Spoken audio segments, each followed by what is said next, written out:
Depravity of Man and Its Consequences. Numbers 16:1-3, 12:2, 2 Samuel 15:3-4, John 12:5. The idea that humans have a natural tendency towards bad behavior, doing things they shouldn't, and not following rules is a big topic in religious discussions, especially in Christianity. This idea, known as depravity, suggests that something deep inside humans makes them prone to act wrongly.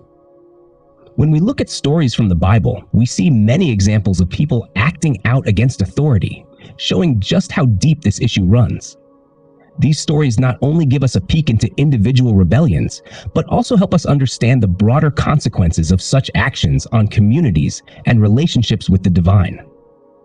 In the Bible, there are several moments that show this struggle between people and the path set by God. For example, in the book of Numbers, we read about Korah, Dathan, and Abiram, who stood up against Moses and Aaron. They thought it wasn't fair for Moses and Aaron to lead, arguing that everyone in their community was holy and capable. This wasn't just a simple disagreement. It was a direct challenge to the leadership structure established by God. Their actions were driven by pride and a desire for power, ignoring the harm it could do to their community. This story teaches us about the dangers of letting our ego take the lead, especially when it goes against the greater good decided by a higher power. Another instance is when Miriam and Aaron, Moses' own siblings, questioned why Moses was the only one God spoke through. Their challenge wasn't just about wanting a say, it was about undermining Moses' unique role given by God. This shows us how jealousy and not respecting God's choices can lead to problems. It's a reminder that sometimes we have to accept decisions that may not always seem fair to us, but serve a larger purpose. Then there's the story of Absalom, who tried to overthrow his father, King David. Absalom's actions were not just about a son disagreeing with his father.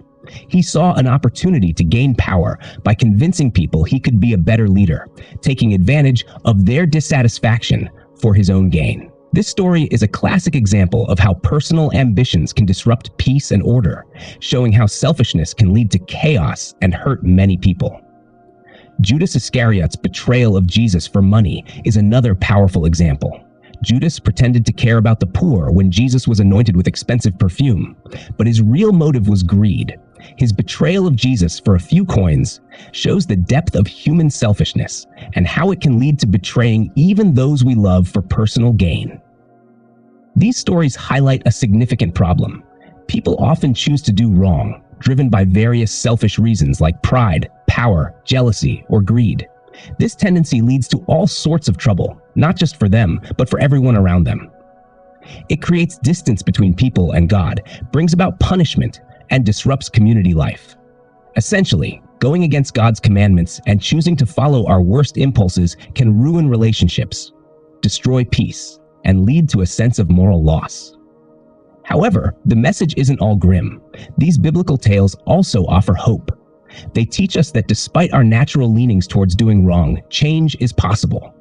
Through asking for forgiveness, believing in God, and trying to live by His rules, people can overcome their worst traits. This process isn't easy. It requires a genuine desire to change and to follow a path set by something greater than ourselves. It's about acknowledging our mistakes, learning from them, and making a sincere effort to do better. In reflecting on these stories and the concept of depravity, we're invited to look inward and consider our actions and motivations. It's an opportunity to think about how we can align more closely with what's good and right, striving for a life that reflects higher values such as kindness, honesty, and selflessness.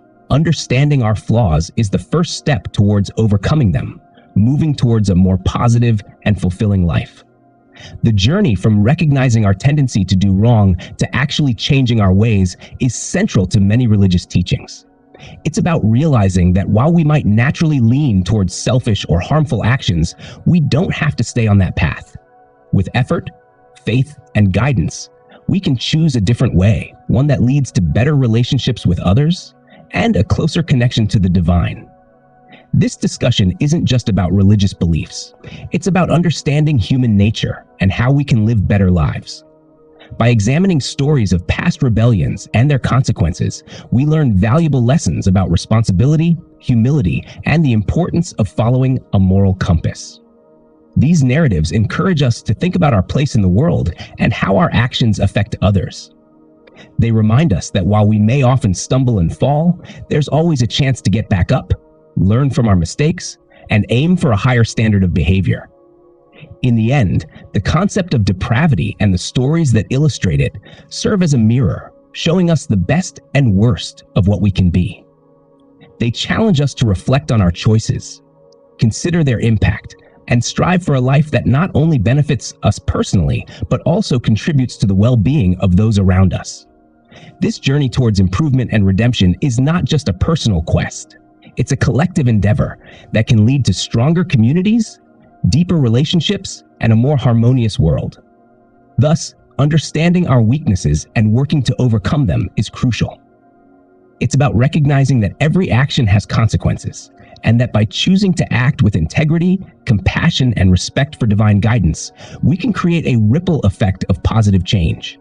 This process of transformation is ongoing, requiring patience, perseverance, and faith. It's a path that leads us away from the pitfalls of depravity towards a future filled with hope, connection, and a deeper sense of purpose.